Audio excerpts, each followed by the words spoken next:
4. असित मुनीचे आगमन.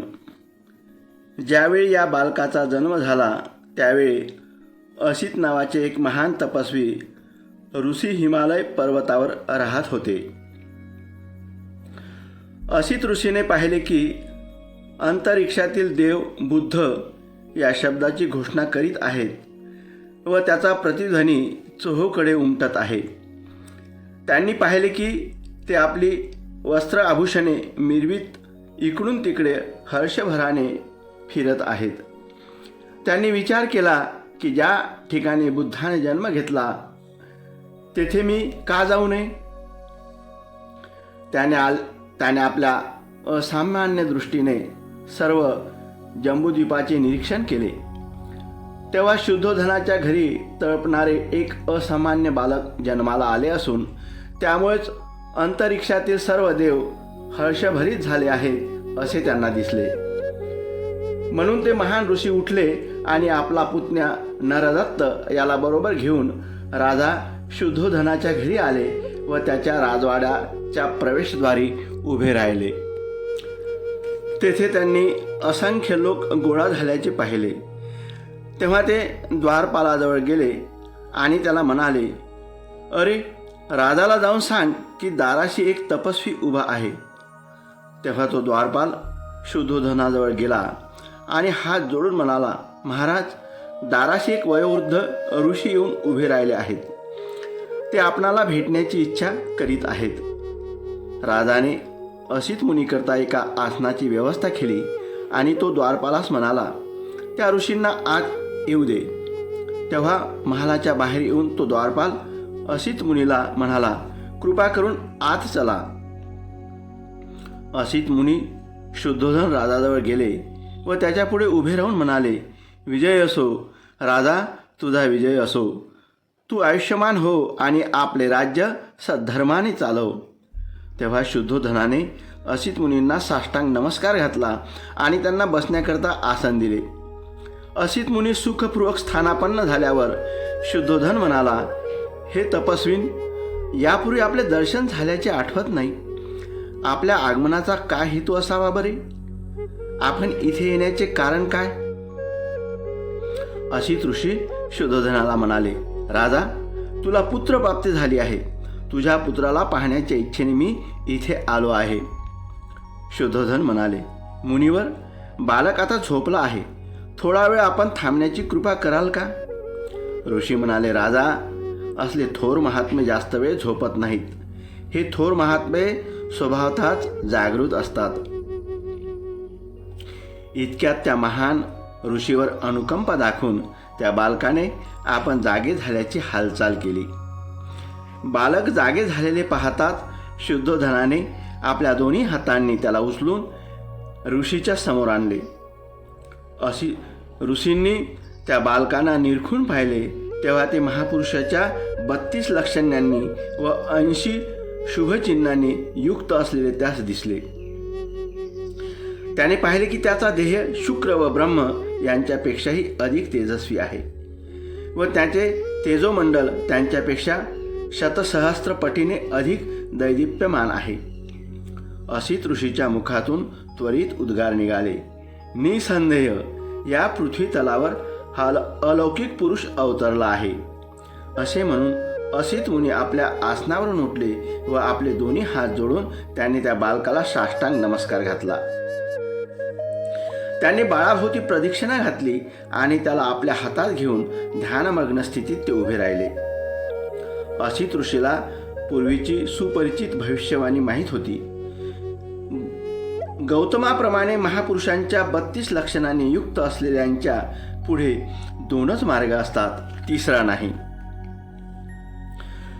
जर तो मनुष्य जीवनात राहिला तर चक्रवर्ती सम्राट होईल, पण जर गृहत्याग करून त्याने संन्यास घेतला तर तो सम्यक संबुद्ध होईल. असित ऋषींना खात्री होती की हे बालक गृहस्थी जीवनात राहणार नाही. त्या बालकाकडे पाहून अश्रू ढाळीत दीर्घ निश्वास टाकून ते ऋषी रडू लागले. असित मुनी अश्रू ढाळीत व दीर्घ निश्वास टाकीत रडत आहे हे शुद्धोधनाने पाहिले. असित मुनी रडीत असलेले पाहून शुद्धोधनाच्या अंगावर रोमांच उभे राहिले आणि त्यांनी व्याकुळतेने असित मुनीला विचारले, हे मुनिवर, अशा रीतीने का रडत आहात?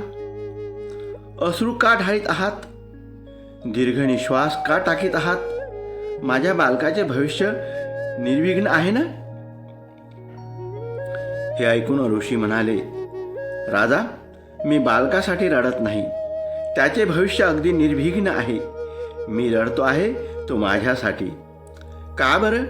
शुद्धोधनाने विचारले. ऋषी उत्तरला, मी वयोवृद्ध झालो आहे, माझे आयुष्य आता संपत आले आहे. निश्चितपणे हे बालक बुद्ध होणार असून तो परमोच्च अशी सम्यक संबोधी प्राप्त करून घेईल.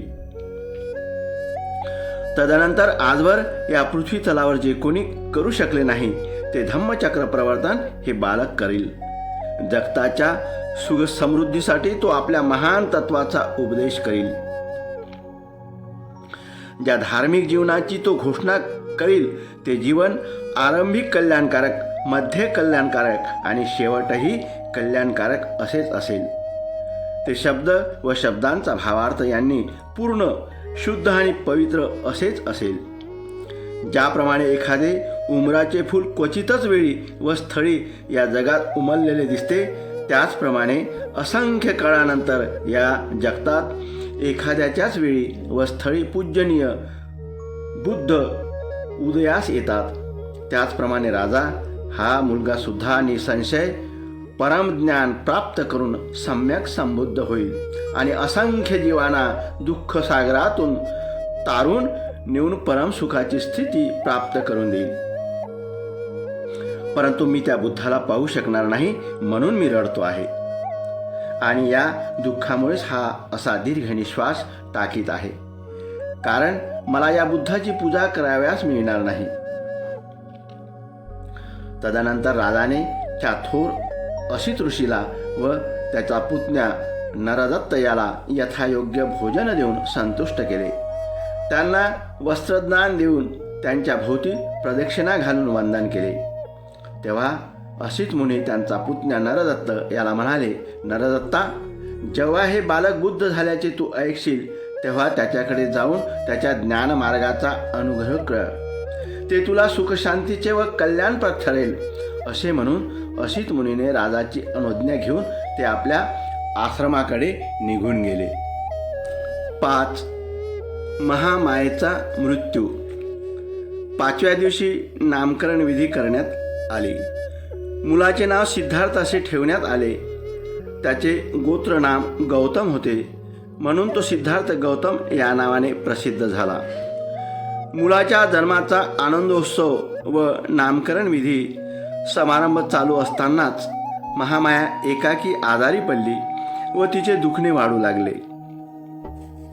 आपला अंतकाळ जवळ आला आहे असे ओळखून तिने राजा शुद्धोधनाला व प्रजापतीला आपल्या रुग्णशय्येजवळ बोलाविले आणि म्हटले, माझ्या मुलाबद्दल असित मुनीने जे भविष्य वर्तविले आहे ते खरे होईल याचा मला विश्वास वाटत आहे.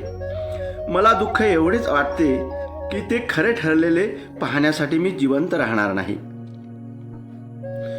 माझे बाळ आता लवकरच मातृहीन होईल, परंतु माझ्या मागे माझ्या मुलाचे काळजीपूर्वक लालन पालन होईल किंवा नाही व त्यांच्या भवितव्याला अनुलक्षून त्यांची योग्य प्रकारे जोपासना केली जाईल किंवा नाही याबद्दल मला मुळीच चिंता वाटत नाही. प्रजापती, माझे बाळ मी तुझ्या स्वाधीन करीत आहे. त्याच्या आईपेक्षाही तू त्याचा चांगला सांभाळ करशील याबद्दल मला मुळीच शंका वाटत नाही. आता दुःखी होऊ नका. माझा अंत समय जवळ आलेला आहे. मला इहलोक सोडण्याची आज्ञा द्या. यमदूत मला घेऊन जाण्यासाठी थांबलेला आहे. असे म्हणून महामायेने प्राण सोडला. शुद्धोधन व प्रजापती या दोघांनीही दुःखावेग अनावर झाला व त्यांनी रडून आक्रोश केला. सिद्धार्थाच्या मातेचे देहावसन झाले तेव्हा तो अवघा 7 दिवसांचा होता. सिद्धार्थांचा नंद नावाचा एक धाकटा भाऊ होता. शुद्धोधनाचा महाप्रजापतीपासून झालेला तो पुत्र होता. सिद्धार्थाला याशिवाय अनेक चुलत भाऊ होते. महानाम व अनुरुद्धू हे त्याचा चुलता शुक्लोधन यांचे पुत्र. आनंद हा त्याचा चुलता अमितोधन याचा पुत्र व देवदत्त हा त्याची आत्या अमिताईचा पुत्र होता. महानाम हा सिद्धार्थापेक्षा वयाने वडील होता व आनंद हा लहान होता. त्याच्या सोबतीत सिद्धार्थ लहानाचा मोठा झाला. 6. बालपण आणि शिक्षण. जेव्हा सिद्धार्थ चालू आणि बोलू लागला तेव्हा शाक्यातील वयोवृद्ध जाणते लोक एकत्र जमले व त्याने शुद्धोधनाला सांगितले की मुलाला अभया या ग्रामदेवतेच्या देवळात दर्शनाला नेले पाहिजे. शुद्धोधन कबूल झाला व त्याने मुलाला कपडे घालण्यास महाप्रजापतीला सांगितले. ती त्याला कपडे घालीत असताना बाळ सिद्धार्थाने गोड आवाजात आपल्याला कुठे नेले जात आहे हे आपल्या मावशीला विचारले. जेव्हा त्याला समजले की आपल्याला देवळात नेले जात आहे तेव्हा तो हसला. तथापि शाक्यांच्या रीतिरिवाजानुसार तो देवळात गेला. वयाच्या 8व्या वर्षी सिद्धार्थांच्या विद्याभ्यासाला सुरुवात झाली. महामायाच्या स्वप्नाचा अर्थ सांगण्यासाठी शुद्धोधनाने ज्या 8 जाणकारांना बोलावले होते व ज्यांनी सिद्धार्थांचे भविष्य कथन केले होते ते त्यांचे प्रारंभीचे गुरु झाले. त्यांना जे काही ज्ञान होते ते सर्व त्यांनी सिद्धार्थाला शिकविल्यानंतर शुद्धोधनाने उदिच्च देशातील थोर कुळात जन्मलेल्या प्रथम श्रेणीच्या विद्वान असलेल्या सब्बमित्ताला बोलावून घेतले. सब्बमित्त हा भाषाशास्त्र, व्याकरणशास्त्र, वेद, वेदांगे आणि उपनिषदे या सर्वात पारंगत होता. शुद्धोधनाने त्याच्या हातावर सुवर्ण कलशातून पाणी प्रदान करून सिद्धार्थाला अध्ययनासाठी त्याच्या स्वाधीन केले. हा त्याचा दुसरा गुरु होता. त्याच्या हाताखाली सिद्धार्थ गौतमाने तत्कालीन सर्व दर्शनशास्त्रे आत्मसात केली. याशिवाय त्याने आलार कालामाचा शिष्य भारद्वाजकडून ध्यानधारणेची विद्या संपादन केली. भारद्वाजाचा आश्रम कपिलवस्तू येथेच होता. 7. बालपणीची लक्षणे. जेव्हा तो आपल्या पित्याच्या शेतावर जात असे व जेव्हा त्या ठिकाणी त्याला काही काम नसे त्यावेळी तो एकांत स्थळी जाऊन ध्यान लावण्याचा प्रयत्न करीत असे. नक्कीच त्याच्या बौद्धिक विकासासाठी आवश्यक त्या सर्व गोष्टी केल्या जात असताना क्षत्रियाला आवश्यक अशा युद्धविद्येचा शिक्षणाकडे दुर्लक्ष केले जात नव्हते. कारण आपल्या मुलाचा मानसिक विकास घडवून आणताना त्याच्या पुरुषत्वाचा विकासाकडे दुर्लक्ष होऊ नये याची दक्षता शुद्धोधन घेत असे. सिद्धार्थ दयाशील प्रवृत्तीचा होता. माणसाने माणसाचे शोषण करावे हे त्याला आवडत नसे. एकदा तो आपल्या काही मित्राबरोबर आपल्या पित्याच्या शेतावर गेला. तेथे त्याने अंगावरील अगदी थोडक्या वस्त्रांशी अंग भाजून काढणाऱ्या कडक उन्हात जमीन नांगरणे, बांध घालणे, झाडे तोडणे इत्यादी श्रमाची कामे करीत असलेले मजूर पाहिले. ते दृश्य पाहून तो अतिशय हळहळला. तो आपल्या मित्रांना म्हणाला, एका माणसाने दुसऱ्याची पिळवणूक करावी हे योग्य ठरते काय? मजुराने कष्ट करावे व त्याच्या कष्टाच्या फळावर मालकाने आपले ऐश आरामाचे जीवन जगावे हे कसे बरोबर असू शकेल? त्याच्या मित्रांना यावर काय उत्तर द्यावे हे कळेना. कारण ते जुन्या परंपरेच्या विचारांना मानणारे होते. त्यांच्या मते मजुराचा जन्म हा आपल्या धन्याची चाकरी करण्यासाठीच झालेला असतो आणि आपल्या धन्याची चाकरी करणे हाच त्याचा धर्म असतो. शाक्य लोक वप्रमंगल नावाचा एक उत्सव साजरा करीत असत. धान्याच्या पेरणीच्या दिवशी साजरा करावयाचा हा ग्रामीण उत्सव होता. शाक्य लोकांच्या प्रथेनुसार ह्या दिवशी प्रत्येक शाक्याला स्वतः आपल्या हाताने जमिनीवर नांगर चालवावा लागत असे. सिद्धार्थ या प्रथेचे नेहमी पालन करीत असे. तो स्वतः नांगर चालवीत असे. जरी तो विद्वान होता तरी त्याने शारीरिक श्रमाचा कधी तिरस्कार केला नाही. तो क्षत्रिय कुळात जन्मलेला होता आणि त्याला धनुर्विद्येचे आणि इतर शस्त्रे चालविण्याचे शिक्षण मिळाले होते. परंतु कोणत्याही प्राण्याला विनाकारण इजा करणे त्याला आवडत नसे. शिकार करणाऱ्यांच्या टोळीसोबत जाण्यास तो नकार देत असे. त्याचे मित्र त्याला म्हणत, तुला वाघ सिंहाची भीती वाटते काय? तेव्हा तो उत्तर देई, मला माहीत आहे तुम्ही वाघाला मारण्यासाठी जात नसून तेथे हरिण आणि ससे यांच्यासारख्या निरुपद्रवी प्राण्यांना मारण्यासाठी जात आहात. निदान तुझे मित्र किती बिनचूक निशाणबाजी करतात हे पाहण्यासाठी तरी तू जा. त्याचे मित्र त्याला आग्रह करीत. सिद्धार्थ अशा प्रकारच्या आमंत्रणालाही नकार देई आणि म्हणे, मला निरुपद्रवी प्राण्यांना मरताना पाहणे आवडत नाही. सिद्धार्थाच्या या प्रवृत्तीमुळे प्रजापती गौतमी अतिशय चिंताग्रस्त झाली. त्याच्याशी वाद घालताना ती म्हणे, तू विसरतोस की तू क्षत्रिय आहेस. लढणे हा तुझा धर्म आहे.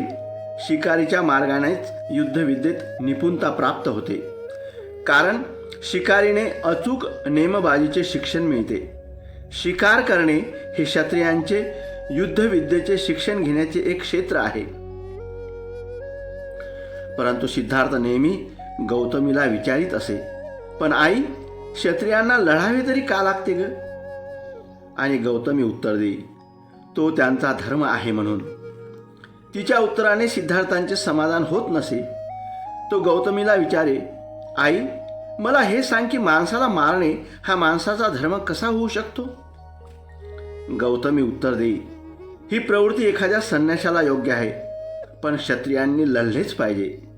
जर ते लढणार नाहीत तर राज्याचे संरक्षण कोण करील? पण आई, जर सगळे क्षत्रिय एकमेकावर प्रेम करू लागले तर हिंसा न करता ते आपल्या राज्यांचे संरक्षण करू शकणार नाहीत काय? यावर गौतमी निरुत्तर होई. तो आपल्या मित्रांना आपल्याबरोबर बसून समाधी लावण्यास प्रेरित करण्याचा प्रयत्न करी. त्यासाठी तो योग्य असे आसन घालून बसण्याचे त्यांना शिकवी. तो त्यांना एखाद्या विषयावर चित्त एकाग्र करण्याचे शिकवी. मी सुखी राहावे, माझे आप्तेष्ट सुखी राहावेत, सर्व प्राणी मात्र सुखी राहावेत, अशा प्रकारच्या विचारांची ध्यानाकरता निवड करण्याविषयी तो त्यांना उपदेश करी. परंतु त्याचे मित्र या गोष्टीला महत्त्व देत नसत. ते त्याची हसून थट्टा करीत. ते डोळे बंद करीत, पण ते चिंतनाच्या विषयावर मन एकाग्र करू शकत नसत. उलट त्यांच्या दृष्टीपुढे शिकार करावयाची हरणे किंवा आवडणारे खाण्याचे गोड पदार्थ येत असत. त्याच्या पित्याला व मात्याला त्याचा हा ध्यानधारणेचा ध्यास आवडत नसे. तो ध्यास क्षत्रियांच्या जीवनाच्या सर्वतः विरुद्ध आहे असे त्यांना वाटे. योग्य विषयावर चित्त एकाग्र केल्याने अखिल जगातील मनुष्य मात्रावरील प्रेमभावना वृद्धिंगत होते यावर सिद्धार्थांचा विश्वास होता. तो म्हणे, आपण जेव्हा जेव्हा प्राणी मात्रांचा विचार करतो तेव्हा त्यांच्यावरील भेदाभेद व असमानता यापासून आपण सुरुवात करतो. आपण मित्रांना शत्रूपासून वेगळे करतो. आपण आपल्या पाळीव प्राण्यांना मनुष्य प्राण्यापासून भिन्न समजतो.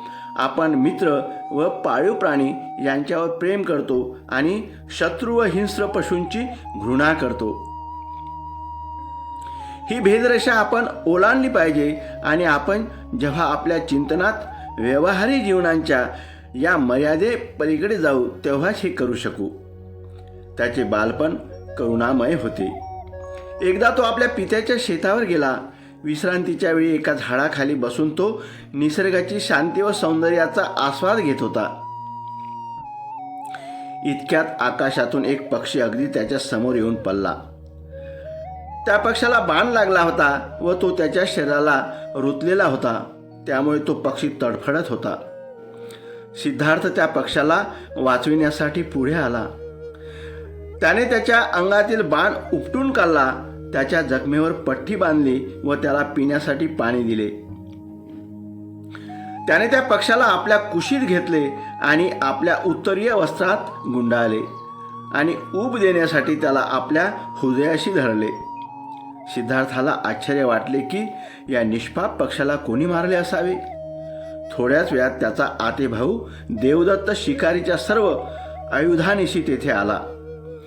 त्याने सिद्धार्थाला सांगितले की आकाशात उडत असलेला या पक्षाला मी बाण मारला आहे.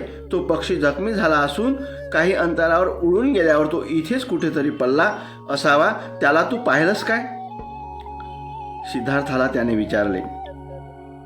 सिद्धार्थ होय म्हणाला व घायाळ स्थितीतून बरा होत चाललेला तो पक्षी सुद्धा त्याने त्याला दाखविला. देवदत्ताने मागणी केली की त्याचा पक्षी त्याच्या स्वाधीन करण्यात यावा, पण सिद्धार्थाने ते नाकारले.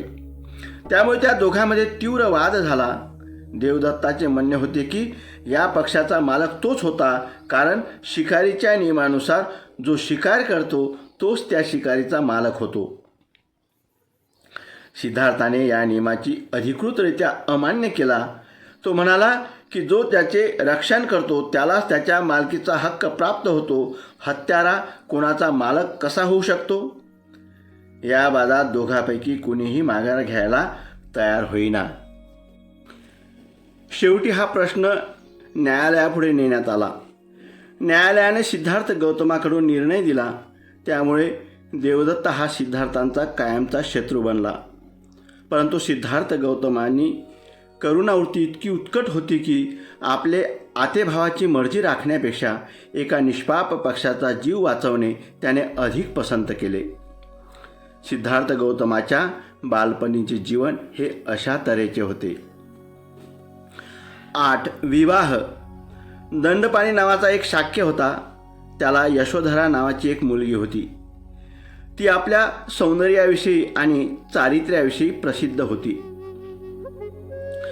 यशोधरेने 16व्या वर्षात पदार्पण केले होते व दंडपाणी तिच्या लग्नाच्या चिंतेत होता. त्यावेळच्या प्रथेप्रमाणे दंडपाणीने आपल्या मुलीच्या स्वयंवरात भाग घेण्याकरता शेजारच्या सर्व देशातील युवकांना निमंत्रण धाडले. सिद्धार्थ गौतमालाही एक निमंत्रण पाठवण्यात आले होते. सिद्धार्थ गौतमाला ही 16 वर्ष पूर्ण झाली होती. त्याच्या माता पित्याला देखील त्याच्या विवाहाची अशीच काळजी लागलेली होती.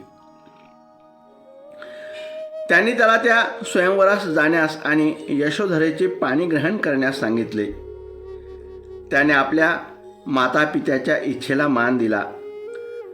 जमलेल्या सर्व युवकाकडून यशोधरेने सिद्धार्थ गौतमालाच वरले. दंडपाणी विशेष प्रसन्न नव्हता. त्याला त्या दोघांच्या दाम्पत्य जीवनाच्या यशस्वीतेबद्दल शंका वाटत होती. त्याला वाटले की सिद्धार्थाला साधू संतांच्या सहवासाचे विशेष वेळ आहे. त्याला एकांतात राहणे आवडते. तो एक यशस्वी गृहस्थ कसा होऊ शकेल? सिद्धार्थाखेरीज कुणालाही वरणार नाही असा निश्चय केलेल्या यशोधरेने आपल्या पित्याला विचारले की साधू संतांच्या संगतीत राहणे हा काय अपराध आहे? यशोधरेला तसे मुळीच वाटत नव्हते. सिद्धार्थ गौतमाखेरीज इतर कुणाशीही लग्न करणार नाही असा आपल्या मुलीने केलेला निश्चय ओळखून यशोधरेच्या मातेने या विवाहास संमती देण्यास दंडपाणीला सांगितले. दंडपाणीने तशी संमती दिली. गौतमाच्या प्रतिस्पर्ध्याची यामुळे निराशा तर झालीच, परंतु आपला अपमान झाला आहे असे त्यांना वाटले. त्यांना वाटले की त्यांच्या बाबतीत सारखा न्याय मिळण्याच्या दृष्टीने यशोधरेने निवड करताना काही परीक्षा घ्यायला हवी होती. काही वेळ ते स्वस्थ बसले. त्यांना वाटले की दंडपाणी यशोधरेला सिद्धार्थ गौतमाची निवडच करू देणार नाही आणि त्यामुळे त्यांचा हेतू साध्य होईल. परंतु दंडपाणी जेव्हा या बाबतीत अयशस्वी झालेला दिसला तेव्हा त्यांनी धीर करून अशी मागणी केली की धनुर्विद्येचे कौशल्य दाखविण्याची परीक्षा घेतली जावी. दंडपाणीला त्यांच्या मागणीस कबूल व्हावे लागले. सुरुवातीला सिद्धार्थ या गोष्टीस तयार नव्हता, परंतु त्याने असा नकार दिल्यास त्याचा पिता, त्याचे कुळ व सर्वात अधिक म्हणजे यशोधरा यांना लज्जेने खाली मान घालण्याचा कसा प्रसंग येईल हे त्याचा सारथी छन्न याने त्याच्या निदर्शनास आणून दिले. त्याच्या या म्हणण्याचा सिद्धार्थाच्या मनावर फारच परिणाम झाला व त्याने स्पर्धेत भाग घेण्याचे कबूल केले. स्पर्धा सुरू झाली. प्रत्येक स्पर्धकाने आपली पाळी येताच आपले कौशल्य दाखविले. गौतमाची पाळी सर्वात शेवटी आली. परंतु त्याची बिनचूक निशाणबाजी सर्वश्रेष्ठ ठरली. तदनंतर विवाह समारंभ झाला. शुद्धोधन व दंडपाणी या दोघांनाही आनंद झाला. त्याचप्रमाणे यशोधरेला व महाप्रजापतीलाही अत्यानंद झाला. विवाह होऊन अनेक वर्ष लोटल्यावर यशोधरेला एक पुत्र झाला. त्याचे नाव राहुल असे ठेवण्यात आले. 9. पुत्राचे संरक्षण करावयास पित्याची योजना. आपल्या पुत्राचा विवाह व त्याने सांसारिक जीवनात प्रवेश केला हे पाहून राजाला संतोष वाटला. तथापि याबरोबरच असित मुनीची भविष्यवाणी त्याचा सारखा पाठलाग करीत होती. ते भविष्य खरे होऊ नये म्हणून राजाने त्याला भौतिक सुखविलासात गुंतवून ठेवण्याचा विचार केला. हा उद्देश समोर ठेवून शुद्धोधनाने आपल्या पुत्राला राहण्यासाठी 3 राजमहाल बांधले. एक उन्हाळ्यात राहण्यासाठी, एक पावसाळ्यात राहण्यासाठी व एक हिवाळ्यात राहण्यासाठी. त्याने हे 3 राजमहाल विलासी जीवनाला उत्तेजक अशा सर्व प्रकारच्या साधनांनी सुसज्जित करविले. प्रत्येक महालाभोवती विविध जातींच्या वृक्षांची आणि फुलांची मनोहारी रचना केलेले विस्तृत असे उद्यान होते. आपल्या कुटुंबाचा पुरोहित उदाई याच्याशी सल्लामसलत करून राजाने निश्चय केला की राजपुत्रासाठी अतिसुंदर युवतींनी युक्त अशा अंतपुराची व्यवस्था करायची. तेव्हा शुद्धोधन राजाने जीवनातील शुभ भोगण्यासाठी राजकुमाराच्या चित्ताला वश कसे करून घ्यावे याचा त्या सुंदरींना सल्ला देण्यास उदाईस सांगितले. अंतपुरात ठेवावयाच्या स्त्रियांना एकत्रित करून उदाईने राजकुमाराला वश कसे करावे याची त्यांना शिकवण दिली. त्यांना उद्देशून तो म्हणाला, तुम्ही या प्रकारच्या सर्व वशीकरण कलामध्ये कुशल आहात. तुम्ही मदनाची भाषा जाणण्यात चतुर आहात. तुमच्या ठाई सौंदर्य आणि आकर्षकता परिपूर्ण आहे. तुम्ही तुमच्या कौशल्यात कुशल आहात. तुमच्या या कलागुणांनी ज्यांच्या ठाई काही वासना शिल्लक राहिलेली नाही अशा योग्यांचे सुद्धा मन तुम्ही जिंकू शकता आणि ज्यांना केवळ स्वर्गीय अप्सराच भुलू शकतात अशा देवांना सुद्धा तुम्ही जिंकू शकता. तुमच्या कौशल्याने, तुमच्या नखरेलपणाने, तुमच्या शरीर सौष्ठवाने आणि अप्रतिम अशा लावण्याने तुम्ही स्त्रियांनाही मोहित करू शकाल. तर मग पुरुषांची काय बिशात? आपापल्या क्षेत्रात तुम्ही एवढ्या कुशल आहात की तुम्हाला राजपुत्राला जिंकून व त्याला आपल्या प्रेमरज्जूंनी बांधून तुमचा अंकित करून ठेवणे असाध्य नाही. एखाद्या नववधूला लाजेमुळे संकोच वाटू शकेल, पण तुम्हाला ती गोष्ट शोभणार नाही. निसंशय हा वीर पुरुष महान आहे, परंतु तुम्हाला त्याचे काय? स्त्रीचे सामर्थ्य त्याहीपेक्षा मोठे असते असा तुमचा दृढ निश्चय असू द्या. प्राचीन काळी काशीतील एका सौंदर्यवती वेश्येने एका महान तपस्वीला लाथा मारून झिडकारून आपल्या पायी लोळणखेट ठेवले होते आणि महान तपस्वी विश्वामित्राला धृताची नावाच्या अप्सरेने 10 वर्षापर्यंत जंगलात आपला बंदी करून ठेवले होते. यासारख्या अनेक तपस्वींना जेथे स्त्रियांनी मार्गावर आणले, तेथे ज्याचे यौवन पुरुष प्रथमच उमलत आहे अशा कोमल राजकुमाराची काय कथा? हे असे असल्यामुळे तुम्ही धीटपणाने असे प्रयत्न करा की राजकुळाची वंशपरंपरा सिद्धार्थाकडून खुंटणार नाही. सामान्य स्त्रिया सामान्य पुरुषाला अंकित करतात, परंतु त्याच खऱ्या धन्य होत ज्या असाधारण पुरुषांना जिंकतात. 10. राजपुत्राला वश करण्यात स्त्रियांचे अपयश.